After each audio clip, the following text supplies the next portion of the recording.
주기도문 하시겠습니다. 하늘에 계신 우리 아버지여, 이름이 거룩히 여김을 받으시오며 나라가 임하시오며 뜻이 하늘에서 이루어진 것 같이 땅에서도 이루어지이다.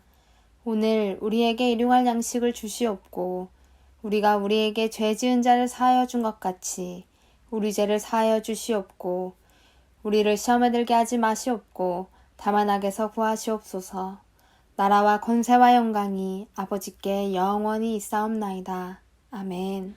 오늘 하나님께서 주신 말씀 시편 66편 16절에서 20절 말씀입니다.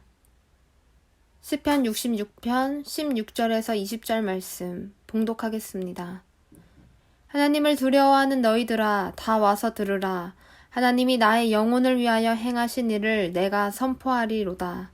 내가 나의 입으로 그에게 부르짖으며 나의 혀로 높이 찬송하였도다. 내가 나의 마음에 죄악을 품었더라면 주께서 듣지 아니하시리라. 그러나 하나님이 실로 들으셨으며 내 기도 소리에 귀를 기울이셨도다. 하나님을 찬송하리로다. 그가 내 기도를 물리치지 아니하시고 그의 인자하심을 내게서 거두지도 아니하셨도다. 아멘. 사랑하는 성도님들, 건강하게 잘 지내고 계신가요? 하독교회는 이번 한 주간도 토요일까지 새벽 예배와 수요 예배를 온라인 예배로 전환하여 드리게 되었습니다. 우리가 이렇게 예배드리는 기간이 길어지면서 다소 예배의 현장감이 무뎌지고 혹여나 라디오 듣듯 익숙한 형태의 예배드리는 모습이 마치 간절하게 우리가 이 시간 예배를 드려야 되는 예배자의 자세에서 멀어지는 것은 아닌가 염려스러운 마음도 있습니다. 그러나 우리 성도님들께서는 어려울 때일수록 이 시기에 더욱 우리의 믿음을 말씀 앞에서 굳건하게 세우실 분들이라고 축복합니다. 이 세상 속에서 우리의 믿음이 여전히 빛나고 있기를 바라는 진심으로 오늘 말씀 함께 살펴보겠습니다. 오늘 함께 보실 시편 66편의 말씀을 보면 1절에서부터 즐거운 소리를 낼 것이라고 기록되어 있습니다. 주님을 찬양하는 현장인데요.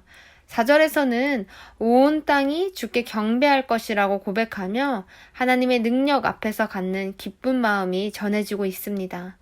8절도 만민들에게 하나님을 송축하며 찬양하라고 합니다.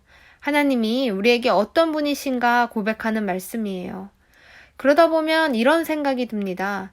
아무래도 하나님 앞에서 힘차게 찬양하는 것, 그렇게 살아가려고 한다면 아주 승리의 귀한 일들이 내 삶 속에 있어야 되는 것 아닌가라는 생각이 들기도 합니다. 안 그러십니까? 성도님들은 얼마나 큰 소리로 찬양하고 주님 앞에서 기쁜 마음을 다 고백한 기억들이 있으십니까? 적어도 우리가 온 땅이 흔들릴 정도로 찬양하고 만민이 찬양하기에는 아주 크고 귀한 승리가 있어야 하지 않는가라는 생각이 들 것 같습니다. 특히나 이렇게 어려운 시국을 보낼 때는 뭔가 움츠려들어서 조용조용 찬양할 때가 아닌가 생각하실지도 모르겠어요. 내가 교회 다닌다는 말을 조금 가려서 해야 되고 아무래도 조심조심 계속해서 우리가 움츠려들기도 하지 않나 생각이 듭니다. 그런데 오늘 말씀은 결코 승리의 삶의 고백만이 가득해서 이렇게 찬양하자고 고백된 말씀은 아닙니다. 10절을 보니까 지금 하나님 앞에서 단련받는 시기를 보내고 있거든요. 11절에서 그물에 걸려있고 어려운 짐을 메고 있어서 주님 앞에서 단련받는 아주 쉽지 않은 현장이 기록되어 있습니다. 12절에서는 불과 물을 통과해야만 했다고도 기록되어 있어요. 이쯤 묵상하면서 말씀을 읽으니 제가 무엇을 생각한지 아시나요? 저는 가본 적도 없는 군대를 한번 생각해 보게 되었습니다.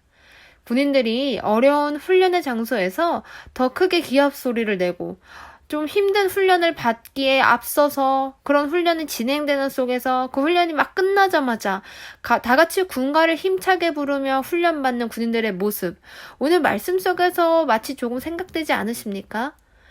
우리 삶 속에서는 분명히 하나님 앞에 단련받는 이러한 영적 훈련의 장이 곳곳에 있을 것입니다. 그때 여러분들께서는 어떠한 자세를 취하고 계십니까? 바로 지금 이 시기가 그 단련받는 어려운 고난의 현장일지도 모르겠습니다. 정말 불길을 뚫고 가야 할 것 같은 상황이실 수도 있고요. 물을 헤치고 승리해야 하는 어려운 시기일 수도 있습니다. 그때 우리에게 힘차게 주님이 나에게 어떤 분이신지 고백할 수 있는 진심이 있기를 소망합니다. 현장은 고난이더라도 내가 여기서 훈련받아 결국 나라를 지키는 군인의 의무를 다하듯 하나님의 나라를 세우는 자녀된 사명을 다하겠다는 진심의 고백이 우리에게 온 땅을 흔들듯 만민 앞에서 선포되어져야만 합니다. 삶의 위기 속에서 여러 해답을 찾아야 하는 위기감이 들 때 저는 여러분들에게 감히 이렇게 먼저 말씀드리고 싶어요. 하나님을 찬양하고 감사하는 훈련을 먼저 일상 속으로 끌고 와서 해내자고 말씀드리고 싶습니다. 오늘 본문의 16절에서 우리에게 들으라고 선포되는 말씀이 있습니다. 그것이 무엇입니까? 하나님이 나의 영혼을 위하여 행하신 일이라고 합니다. 여러분, 삶의 위기 속에서 이렇게 우리도 말할 수 있습니까? 바로바로 고백되어질 수 있습니까? 우리는 믿음이 있으면서도 너무나 익숙하게 나 죽겠다라는 소리를 잘 할 때가 있습니다. 그러나 우리는 반대로 말할 수 있어야 해요. 이런 상황에서도 하나님이 내게 하신 일들에 대해 감사의 찬양을 올리실 수 있는 삶의 자세가 있어야 합니다. 17절과 같은 나의 입과 혀가 되어야 합니다. 다른 원인과 분석 속에서 누군가를 탓하거나 핑계대는 입술이 아니라 오직 내 입은 하나님을 부르짖는 입일 뿐입니다. 모든 것을 하나님께 맡기며 나아가 나의 혀로는 높이 그분을 찬양합니다. 그리고 우리의 마음은 어떠해야 합니까? 18절과 같이 죄악을 품고 있어서는 안 됩니다.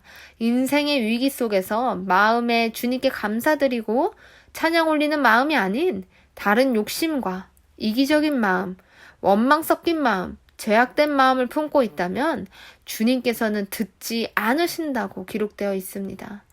주님께서 나의 기도를 듣기를 정말 바라신다면 여러분, 마음부터 살피십시오. 나의 기도의 응답을 주님께 맡기는 내 모든 생각과 판단보다 하나님의 뜻을 앞세우는 심령의 고백으로 하루하루 살아갈 때 주님께서 나의 기도에 응답하신다는 것을 믿기를 축복합니다. 그 삶 속에서 주님께서는 절대로 우리에게 그분의 인자하심을 거두지 않으신다고 약속하세요. 20절과 같이 우리의 기도를 물리치지 아니하신다고 약속하십니다. 이러한 약속받은 인생이 저와 여러분의 인생입니다. 어려운 이때에 내가 가질 삶의 태도를 다시 정리하면서 받은 말씀대로 살아가는 분투가 우리의 단련받는 삶의 현장 곳곳에서 이어지기를 소망합니다. 여전히 이 세상이 줄 수 없는 가장 큰 주님의 사랑이 우리를 비추고 계십니다. 그 사랑을 받기에 합당한 성도님들 되시기를 축복합니다. 기도하겠습니다. 사랑이 많으신 하나님, 하나님의 말씀 앞에서 우리가 온전한 마음으로, 온전한 생각으로, 온전한 입술로 주님 앞에 나아가기를 소망합니다.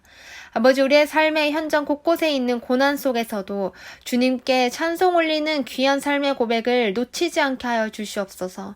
나의 삶의 자세가 교만함으로 치닫는 것이 아니라 내가 진단하고 내가 정죄하고 내가 정리해버리는 인생을 살아가는 것이 아니라 오직 주님께만 붙잡혀서 우리가 주님 앞에 마음을 다하여 살아갈 수 있는 삶의 자세를 갖게 하여 주시옵소서.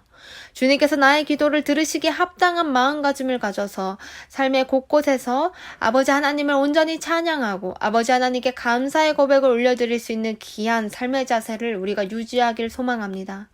주님, 현재는 코로나 바이러스로 인해서 육신의 아픔과 더 나아가서 믿음까지 영적으로 흔들리는 어려운 시기를 보내고 있는 것이 사실입니다. 그런 하나님, 이 시기 역시 주님께서 우리에게 무언가 원하시는 것이 있어서 보내준 시기이니 하나님 앞에서 보냄을 받을 수 있는, 하나님 앞에서 하루하루를 살 수 있는 그러한 귀한 시기 되게 하여 주시옵소서. 이 또한 내 삶의 믿음이 단련받는 시기라는 것을 놓치지 않게 하여 주시고 오직 아버지의 말씀 앞에서 살아갈 수 있는 귀한 성도의 삶이 될 수 있도록 주님 우리를 붙잡아 주시옵소서. 감사드리며 살아계신 예수 그리스도의 이름으로 기도드렸습니다. 아멘.